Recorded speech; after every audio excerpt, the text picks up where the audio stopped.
ಈಗ ಮೊದಲ ತುದಿ ಕಡೆಗೆ ಹೋಗೋಣ. ಬಹಳ ಮುಖ್ಯವಾಗಿ ನೀರು ಹುಷಾರು. ಯಾಕಂದರೆ ನೀರಿದ್ರಷ್ಟೇ ಜೀವನ, ನೀರಿದ್ರಷ್ಟೇ ಜೀವ ಸಂಕುಲ, ನೀರಿದ್ರಷ್ಟೇ ಬದುಕು. ಈಗ ನೀರಿಗೆ ತತ್ವಾರ ಬಂದಿದೆ. ಜೂನ್ ತಿಂಗಳಲ್ಲಿ ಮಳೆ ಆಗಲಿಲ್ಲ, ಜುಲೈ ತಿಂಗಳ ಮೊದಲ ವಾರದಲ್ಲಿ ಮಳೆಯೇನೂ ಆಗಿದೆ, ಆದರೆ ಜಲಾಶಯಗಳು ಇನ್ನೂ ಕೂಡ ಸಂಪೂರ್ಣವಾಗಿ ತುಂಬಿಲ್ಲ.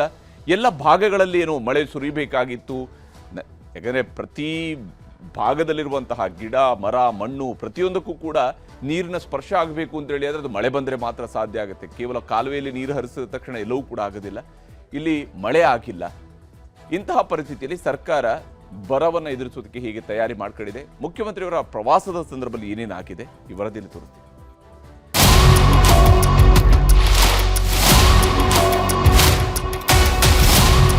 ಯಾವ ಕಾರಣಕ್ಕೂ ನಾವು ಯಾವ ಯೋಜನೆಯನ್ನು ನಿಲ್ಲಿಸುವುದಿಲ್ಲ. ಪ್ರತಿ ವಿಧಾನಸಭಾ ಕ್ಷೇತ್ರಕ್ಕೆ ಎಲ್ಲರೂ ಕೂಡ 1 ಕೋಟಿ ರೂಪಾಯಿ ಕುಡಿಯೋ ನೀರಿಗೆ ಪ್ಲಾನ್ ಆಫ್ ಆಕ್ಷನ್ನ ಅವರು ಕೊಡಲಿಕ್ಕೆ ಒಪ್ಪಂದವನ್ನು ವ್ಯಕ್ತಪಡಿಸಿದ್ದೇವೆ. ಕೇಂದ್ರ ಸರ್ಕಾರ ಏನು ಕೊಡ್ತದೋ ಬಿಡ್ತದೋ ಆಮೇಲೆ ನಾವು ನೋಡ್ತೇವೆ. ರಾಜ್ಯದ ಪ್ರವಾಹ ಬರ ಪರಿಸ್ಥಿತಿ ವಿಚಾರವಾಗಿ ಅಧ್ಯಯನಕ್ಕಿಳಿದಿದೆ ರಾಜ್ಯ ಸರ್ಕಾರ. ಖುದ್ದು ಸಿಎಂ ಡಿಕೆ ಶಿವಕುಮಾರ್ ಅವರೇ ಅಖಾಡಕ್ಕಿಳಿದಿದ್ದು ಬರ ಪರಿಸ್ಥಿತಿಯ ಅಧ್ಯಯನ ಮಾಡುತ್ತಿದ್ದಾರೆ. ಮೊನ್ನೆ ಕಲಬುರಗಿ, ಇಂದು ಬೆಳಗಾವಿ ವಿಭಾಗೀಯ ಮಟ್ಟದ ಸಭೆ ಮಾಡಿ ಬರದ ವರದಿ ಪಡೆದಿದ್ದಾರೆ. ಅಧಿಕಾರಿಗಳ ಸಭೆ ಬಳಿಕ ಮಾತನಾಡಿದ ಸಿಎಂ, ರಾಜ್ಯದ ರೈತರು ಜನರಿಗೆ ತೊಂದರೆಯಾಗದಂತೆ ಕ್ರಮ ಕೈಗೊಳ್ಳುವುದಾಗಿ ಭರವಸೆ ನೀಡಿದ್ರು. ರೈತರಿಗೆ ಅನುಕೂಲ ಆಗುವ ನಿಟ್ಟಿನಲ್ಲಿ ಬಿತ್ತನೆ ಬೀಜ, ರಸಗೊಬ್ಬರ ಪೂರೈಕೆ ಹಾಗೂ ದಾಸ್ತಾನಿಗೆ ಸಿಎಂ ಸೂಚನೆ ಕೊಟ್ಟಿದ್ದಾರೆ. ಕುಡಿಯುವ ನೀರಿಗೆ ಆದ್ಯತೆ ಕೊಡಲು ಸೂಚನೆ ನೀಡಿದ್ದಾರೆ. ಕುಡಿಯುವ ನೀರು ಪೂರೈಕೆಗೆ 1 ಕೋಟಿ ವೆಚ್ಚದ ಆಕ್ಷನ್ ಪ್ಲಾನ್ ಮಾಡಲು ಸೂಚಿಸಲಾಗಿದೆ. ಕೇಂದ್ರ ಸರ್ಕಾರ ಕೊಡೋವರೆಗೂ ಕಾಯದೆ ಇರೋ ದುಡ್ಡಲ್ಲೇ ವ್ಯವಸ್ಥೆ ಮಾಡಲು ಸೂಚನೆ ಕೊಟ್ಟಿದ್ದಾರೆ. ಡ್ಯಾಂಗಳಲ್ಲಿರುವ ನೀರು ಕುಡಿಯಲು ಮಾತ್ರ ಬಳಕೆ ಮಾಡಿಕೊಳ್ಳಬೇಕು. ಸದ್ಯಕ್ಕೆ ನೀರಾವರಿಗೆ ಇಲ್ಲ ಎಂದಿದ್ದಾರೆ. ಕುಡಿಯುವ ನೀರಿನ ಪೈಪ್ಲೈನ್ಗೆ ಅರಣ್ಯ ಇಲಾಖೆ ಅಡ್ಡಿಪಡಿಸಬಾರದು ಎಂದು ತಾಕೀತು ಮಾಡಿದ್ದಾರೆ. ನಾವು ಬೀಜ ಬಿತ್ತನೆಗೆ ಏನು ಅನುಕೂಲ ಆಗಂತಕ್ಕೆ ಗೊಬ್ಬರಕ್ಕೆ ತಯಾರು ಮಾಡ್ಕೊಳ್ಬೇಕು ಅಂತೇಳಿ ನಮ್ಮ ಅಧಿಕಾರಿಗಳಿಗೆ ಆದೇಶ ಕೊಟ್ಟಿದ್ದೇವೆ. ಎಲ್ಲರೂ ಕೂಡ 1 ಕೋಟಿ ರೂಪಾಯಿ ಕುಡಿಯೋ ನೀರಿಗೆ ನಮ್ಮ ಏನು ಒಂದು ಅವಕಾಶಗಳಿದೆ, ಗೈಡ್ಲೈನ್ಸ್ ಇದೆ, ಆ ಗೈಡ್ಲೈನ್ಸ್ ಅಡಿಯಲ್ಲೇ ಕುಡಿಯೋ ನೀರಿಗೆ 1 ಕೋಟಿ ರೂಪಾಯಿವರೆಗೂ ಅವರು ಪ್ಲಾನ್ ಆಫ್ ಆಕ್ಷನ್ನ ಮಾಡಿ ಆ ಸಮಿತಿ ಸಭೆಯನ್ನು ನಡೆಸಿ ಅವರು ಕೊಡಲಿಕ್ಕೆ ನಾವು ಅವರಿಗೆಲ್ಲ ಒಪ್ಪಂದವನ್ನು ವ್ಯಕ್ತಪಡಿಸಿದ್ದೇವೆ. ಇದು ಕೇಂದ್ರ ಸರ್ಕಾರ ಏನು ಕೊಡ್ತದೋ ಬಿಡ್ತದೋ ಆಮೇಲೆ ನಾವು ನೋಡ್ತೇವೆ. ಈಗ ನಾವು ಅದಕ್ಕೆ ಅವ್ರಿಗೆಲ್ಲ ಪ್ಲಾನ್ ರೆಡಿ ಮಾಡ್ಕೊಳ್ಳಿ, ಸಮಿತಿಗಳನ್ನು ಮೀಟಿಂಗ್ ಮಾಡಿ, ಶಾಸಕರ ಅಧ್ಯಕ್ಷತೆಯಲ್ಲೇ ಸಮಿತಿ ಇರ್ತದೆ, ಅವರೇ ತೀರ್ಮಾನ ಮಾಡಿ ಅವರೇ ಅವರ ಪ್ರಾಜೆಕ್ಟನ್ನು ಅವರು ಸಲ್ಲಿಸೋಲಿಕ್ಕೆ ಅವ್ರಿಗೆ ಈಗಾಗಲೇ ನಾವು ಮಾರ್ಗದರ್ಶನವನ್ನು ಕೊಟ್ಟಿದ್ದೇವೆ. ಮುಂದೊಂದು ದಿನದಲ್ಲಿ ನೀರಾವರಿಗೆ ನೀರು ಬರ್ತದೋ ಇಲ್ಲೋ ನಾವು ಕಾದು ನೋಡಬೇಕಾಗಿದೆ.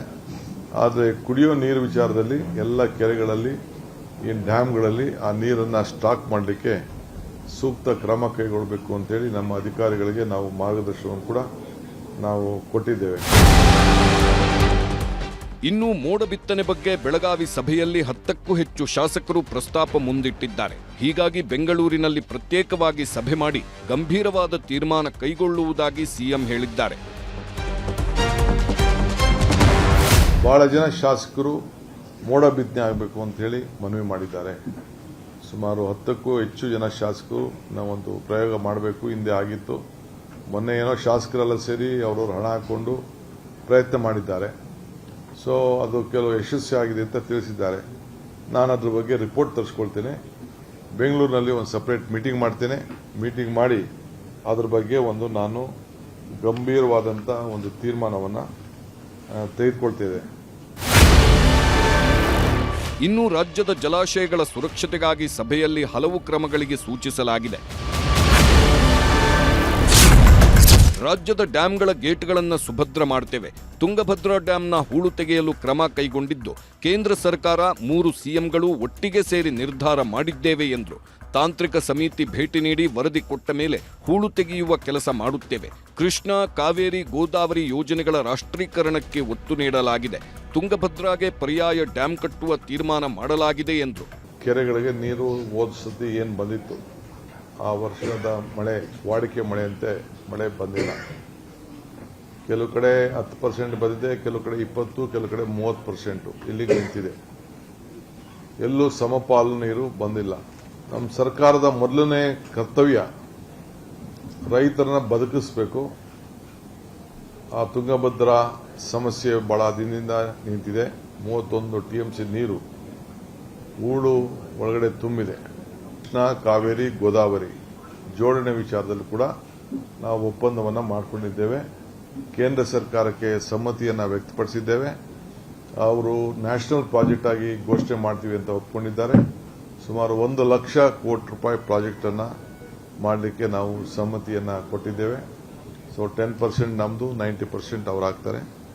ಸೊ ಅದು ಬಹಳ ಒಂದು ಇಡೀ ನಮ್ಮ 3 ರಾಜ್ಯಗಳಿಗೂ ಅನುಕೂಲ ಆಗ್ತದೆ. ಸೊ ಆ ವಿಚಾರದಲ್ಲಿ ಒಂದು ತೀರ್ಮಾನಕ್ಕೆ ಬಂದಿದ್ದೇವೆ.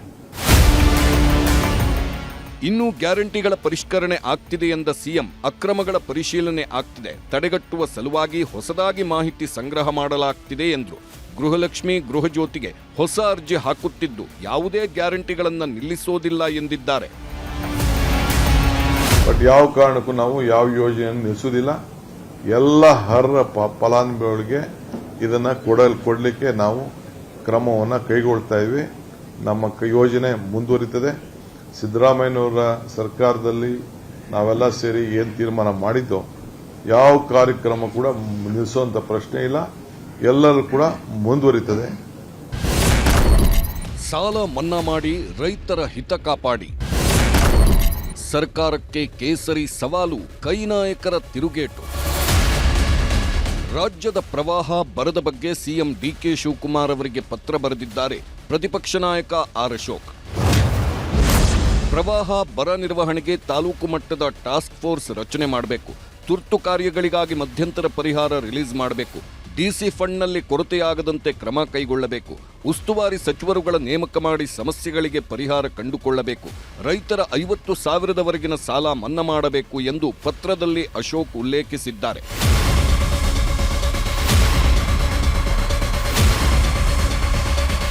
ಪತ್ರ ಬರೆದ ಬೆನ್ನಲ್ಲೇ ಸೋಷಿಯಲ್ ಮೀಡಿಯಾದಲ್ಲೂ ಪೋಸ್ಟ್ ಹಾಕಿರುವ R Ashok CM D K Shivakumar ಅವರಿಗೆ ನೇರ ಸವಾಲು ಹಾಕಿದ್ದಾರೆ. ಡಿಕೆ ಶಿವಕುಮಾರ್ ಅಸಮರ್ಥ ಮುಖ್ಯಮಂತ್ರಿ ಎಂದು ಟೀಕಿಸಿರುವ ಆರ್ ಅಶೋಕ್, ಬೆಲೆ ಏರಿಕೆ ನಿಯಂತ್ರಣ ಆಗ್ತಿಲ್ಲ, ಕಮಿಷನ್ ಏಜೆಂಟರ ಹಾವಳಿ ನಿಂತಿಲ್ಲ, ರೈತರ ಸಮಸ್ಯೆ ಕೇಳುವುದಕ್ಕೆ ಒಬ್ಬ ಪೂರ್ಣಾವಧಿ ಕೃಷಿ ಸಚಿವರಿಲ್ಲ ಎಂದು ಗೇಲಿ ಮಾಡಿದ್ದಾರೆ.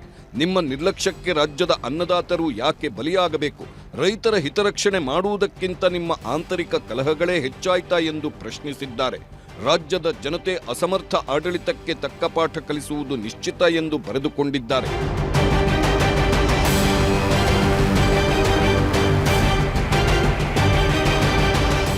ಅಶೋಕ್ ಪತ್ರ ಸೋಷಿಯಲ್ ಮೀಡಿಯಾ ಪೋಸ್ಟ್ಗೆ ಗೃಹ ಸಚಿವ ಪ್ರಿಯಾಂಕ್ ಖರ್ಗೆ ಟಾಂಗ್ ಕೊಟ್ಟಿದ್ದಾರೆ. ರೈತರ ಸಾಲ ಮನ್ನಾ ಮಾಡಿ ಅಂತೀರಿ, ಪ್ರಧಾನಮಂತ್ರಿ ಅವರಿಗೆ ಕೊಡೋಕೇಳಿ ಎಂದು ತಿರುಗೇಟು ಕೊಟ್ಟಿದ್ದಾರೆ. ವಿಬಿ ಜೀರಾಮ್ಜಿ, ಜಲಜೀವನ್ ಮಿಷನ್ ನಾವೇ ಮಾಡಬೇಕು, ಮೋದಿ ಹೆಸರು ಯಾಕೆ? ಪ್ರವಾಹ ಬರ ನಿರ್ವಹಣೆಗೆ ಕೇಂದ್ರ ಸರ್ಕಾರದ ಹೊಣೆಗಾರಿಕೆ ಏನು? ಯಡಿಯೂರಪ್ಪ ಸಾಲ ಮನ್ನಾ ಮಾಡುವುದಕ್ಕೆ ಪ್ರಿಂಟಿಂಗ್ ಮಿಷಿನ್ ಇಲ್ಲ ಅನ್ನಲಿಲ್ಲವೇ? ಸಾಲ ಮನ್ನಾ ಮಾಡಬೇಕು ಅಂದ್ರೆ ಮಾಡೋಣ. ನಿಮ್ಮ ಸಹಕಾರ ಕೊಡುಗೆ ಏನಿದೆ? ಕೇಂದ್ರ ಸರ್ಕಾರ, ನಿಮ್ಮ ಸಂಸದರು ಏನು ಮಾಡುತ್ತಿದ್ದಾರೆ? ಬರೀ ಮನ್ ಕಿ ಬಾತ್ ಕೇಳೋಕಿರೋದಾ ನೀವು ಎಂದೆಲ್ಲ ಪ್ರಶ್ನಿಸಿ ನಮ್ಮನ್ನ ಕೇಳೋ ಬದಲು ಕೇಂದ್ರ ಸರ್ಕಾರಕ್ಕೆ ಪತ್ರ ಬರೆಯಲಿ ಎಂದು ತಿರುಗೇಟು ಕೊಟ್ಟಿದ್ದಾರೆ. ಪ್ರಧಾನಮಂತ್ರಿ ಕೂಡ ಕೇಳಿ, ಯಾರು ಬೇಡ ಅಂದಿದ್ರು? ಹೌದು ಸರ್, ನಾವೇ ಈಗ ವಿಬಿಜಿ ಗ್ರಾಮ್ಜಿನೂ ನಾವೇ ಮಾಡಬೇಕು. ಕೇಂದ್ರ ಪುರಸ್ಕೃತ ಕಾರ್ಯಕ್ರಮಗಳು ಯಾವುದು ಮೋದಿ ಅವರ ಹೆಸರಿದೆ ಅದಕ್ಕೆಲ್ಲಾನು ನಾವೇ ದುಡ್ಡು ಕೊಡಬೇಕು. ಜಲ್ ಜೀವನ್ ಮಿಷನ್ಗೂ ನಾವೇ ದುಡ್ಡು ಕೊಡಬೇಕು. ರೈತರ ಸಾಲನೂ ಮನ್ನಾ ಮಾಡಬೇಕು ಅಂದ್ರೆ ಮಾಡೋಣ. ಇವ್ರು ಏನ್ ಮಾಡ್ತಾ ಇದ್ದಾರೆ? ನಿಮ್ ಕೊಡುಗೆ ಏನಿದೆ? ಕೇಂದ್ರ ಸರ್ಕಾರದವರು ಮತ್ತು ನಿಮ್ಮ ಎಂಪಿಗಳೆಲ್ಲ ಏನ್ ಮಾಡ್ತಾ ಇದ್ದಾರೆ? ಬರೀ ಮನ್ ಕಿ ಬಾತ್ ಕೇಳಕ್ಕಿರೋದ ನೀವು? ರಾಜ್ಯದ ಬರ ಪರಿಸ್ಥಿತಿ ಬಗ್ಗೆ ಪ್ರತಿಪಕ್ಷಗಳ ನಾಯಕರು ಸರ್ಕಾರಕ್ಕೆ ಬಿಸಿ ಮುಟ್ಟಿಸಿದ್ದಾರೆ. ಸನ್ಮಾನ್ಯ ಡಿ ಕೆ ಶಿವಕುಮಾರ್ ಅವರು ಮುಖ್ಯಮಂತ್ರಿಗಳಾಗಿ ಕಾರ್ಯನಿರ್ವಹಿಸ್ತಾ ಇದ್ದಾರೆ. ಇನ್ನೂ ಕೂಡ ಕೃಷಿ ಇಲಾಖೆಯಲ್ಲಿ ಕೃಷಿ ಚಟುವಟಿಕೆಗಳು ಪ್ರಾರಂಭ ಆಗಬೇಕು. ಕೃಷಿ ಸಚಿವರಿಲ್ಲ. ಇದು ಎಲ್ಲಿ ಯಾರು ಇವರಿಗೆ ನಿರ್ದೇಶನ ನೀಡತಕ್ಕಂಥವ್ರು ಯಾರು? ಎಲ್ಲದನ್ನು ಕೂಡ ಮುಖ್ಯಮಂತ್ರಿಗಳು ಗಮನಿಸ್ಲಿಕ್ಕೆ ಆಗ್ತಾ ಇದೆಯೇ ಇಲ್ವೇ? ರಾಜ್ಯದಲ್ಲಿ ಸರ್ಕಾರ ಸತ್ತೋಗಿದೆ, ಐಸಿಯು ವರ್ಣಗಿದೆ, ಟೇಕಪ್ ಆಗಿಲ್ಲ. ಡಿ ಕೆ ಶಿವಕುಮಾರ್ ಮುಖ್ಯಮಂತ್ರಿಗಳಾಗಿ 1 ತಿಂಗಳಾಯ್ತು. ಒಂದು ರೀತಿ ಆರಂಭ ಶೂರರಂತೆ ಕೆಲವು ಘೋಷಣೆಗಳು ಮಾಡಿದ್ದಾರೆ. ನಾನು ಮುಖ್ಯಮಂತ್ರಿಗಳಿಗೆ ಒತ್ತಾಯ ಮಾಡ್ತೀನಿ, ಕೇವಲ ಭರವಸೆಗಳು ಘೋಷಣೆ ಆಗಬಾರ್ದು. ಇನ್ನೊಂದು ಕಡೆ ಮಂಡ್ಯ ಭಾಗದಲ್ಲಿ ನೀರಿಲ್ಲದೆ ರೈತರ ಜಮೀನುಗಳಲ್ಲಿ ಕಬ್ಬು ಒಣಗುತ್ತಿದೆ. ಒಣಗಿ ನಿಂತ ರೈತರ ಜಮೀನಿಗೆ ಜೆಡಿಎಸ್ ಮಾಜಿ ಶಾಸಕ ರವೀಂದ್ರ ಶ್ರೀಕಂಠಯ್ಯ ಭೇಟಿ ಕೊಟ್ಟು ಪರಿಶೀಲಿಸಿದ್ರು. ರೈತರ ಜೊತೆ ಚರ್ಚೆ ನಡೆಸಿ ಧೈರ್ಯ ತುಂಬಿದ್ರು. ಕೆಆರ್ಎಸ್ನಿಂದ ತಕ್ಷಣವೇ ನಾಲೆಗಳಿಗೆ ನೀರು ಬಿಡುವಂತೆ ಆಗ್ರಹಿಸಿದ್ರು. ನೀರು ಬಿಡದಿದ್ದರೆ ರೈತರ ಜೊತೆ ರಸ್ತೆಗಿಳಿದು ಹೋರಾಟ ಮಾಡುವ ಎಚ್ಚರಿಕೆ ನೀಡಿದ್ರು. ಈ ಆಡಳಿತದಲ್ಲಿರೋ ಸರ್ಕಾರಕ್ಕೆ ಅವರಿಗೆ ಏನು ಇದೆಲ್ಲ ಕಾಣಿಸ್ತಾನೆ ಇಲ್ಲ. ಒಂದು ವೇಳೆ ನೀರು ಇಲ್ದಿದ್ರೆ ಬೇಡ, ಕಟ್ಟೆಯಲ್ಲಿ ನೀರು ಇತ್ಕೊಂಡು ಕೂಡ ಈ ಅನ್ಯಾಯ ರೈತರಿಗೆ ಮಾಡೋದಾದರೆ ಇದು ನಿಜವಾಗ್ಲೂ ಇದು ಪ್ರಜಾಪ್ರಭುತ್ವ ಅಂತ ಹೇಳಕ್ಕಾಗ್ತದ? ಎಲ್ಲವನ್ನೂ ನಿಲ್ಲಿಸಿ ಮೊದಲು ನಾಲೆಗಳಿಗೆ ತತ್ಕ್ಷಣ ನೀರು ಬಿಡಿ, ಇಲ್ಲ ಅಂದರೆ ನಾವು ಮುಂದೆ ಇದನ್ನು ಬೇರೆ ರೀತಿಲೇ ಹೋರಾಟ ಪ್ರಾರಂಭ ಮಾಡಬೇಕಾಗತ್ತೆ. ನಾವ್ಯಾರು ನಮ್ಮ ಜಿಲ್ಲೆಯಲ್ಲಿ ನಾವು ಯಾರ ಹಂಗಲು ಏನು ಬದುಕಬೇಕಾಗಿಲ್ಲ. ನಾವು ರೈತರು ಸ್ವಾಭಿಮಾನಿಗಳಿದ್ದೀವಿ. ನಾವು ರಸ್ತೆಗೆ ಬಂದು ಹೋರಾಟ ಮಾಡಬೇಕಾಗತ್ತೆ. ಹೀಗೆ ಸರ್ಕಾರ ಹಾಗೂ ಪ್ರತಿಪಕ್ಷಗಳ ನಡುವೆ ಬರ ರಾಜಕೀಯ ಜೋರಾಗೇ ಸಾಗಿದೆ. ಸರ್ಕಾರದ ನಿರ್ಧಾರಗಳಿಗಾಗಿ ರೈತರು ಜನರು ಕಾದು ಕೂತಿದ್ದಾರೆ. Bureau report, news 18.